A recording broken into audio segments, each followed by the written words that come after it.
সংসদে বাদল অধিবেশন চলছে আর গতকাল সন্ধে সচিবালয়ের তরফে এই অধিবেশনে লোকসভায় বসার আসন পুনর্বিন্যাসের কথা জানানো হয়েছে। আর তাতে দেখা যাচ্ছে এনসিপিআই এর যোগ দেওয়া 20 জন বিদ্রোহী তৃণমূল সাংসদ বিরোধীদের দিকেই বসছেন।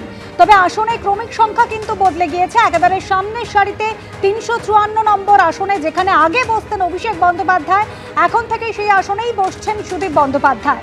আর অভিষেক বন্দ্যোপাধ্যায় তিনি চলে গিয়েছেন দ্বিতীয় সারিতে, 281 নম্বর আসনে বসছেন অভিষেক বন্দ্যোপাধ্যায়।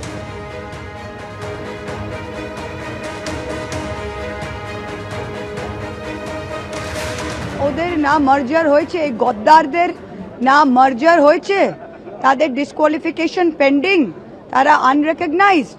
কিন্তু এখানে যত কেউ চাটে, যত চাটুকার, তত ওরা বলে দিয়েছে ওরা এনডিএর সাথে, ওরা জয় মোদিজি বলছে। তো ওদের তো কদিন বাদে ওদের ট্রেজারির সাইডে দেয়নি কেন? ও তো মোদির যারা মন্ত্রী বসেন তার পোষে বসানোর উচিত। এত দিনের পুরনো লিডার, চুল পেকে গেছে, তার ডবল চুল পেকে গেছে, চেঞ্জ হয়ে তাও পেকে গেছে, তিনাকে তো ট্রেজারি বেঞ্চের দিকে বসানো উচিত। তাকে এই দিকে কেন বসাচ্ছে আমার সেটাই আশ্চর্য হচ্ছে। এই গদ্দাররা যারা এনডিএতে এখন জয়েন করেছে, তারা বলছে যে সিম্বলে, অপোজিশন সিম্বলে তারা ইলেক্ট হয়ে, কালকে উনি বলছেন we are with opposition. You are with opposition, what are you doing supporting the government? তা অবভিয়াসলি এটা গভর্নমেন্টের সাথে ডিল করে গেছে, 20 জনই ডিল করে গেছে।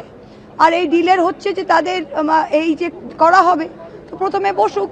তিনি আগেও 10 দিনে একদিন আসতেন, 10 দিনে এসে এগে কি বলতেন কেউই বুঝতেন না, তো এখনো 10 দিনে একদিন আসবেন, কি বলবে উনি বুঝবেন, বিশেষ কিছু ডিফারেন্স হয় না। टीएमसी जिस तरीके से कल भी कहा कि ओ, को हम नहीं मानते, जो अरे वो भी रहेगा, महुआ रहेगा तृणमूल में, लिख के रखिए तृणमूल वो नहीं रहेगा। क्या वो भी जा रही है? वो भी जा रहे हैं, नोटंकी कर रहे हैं।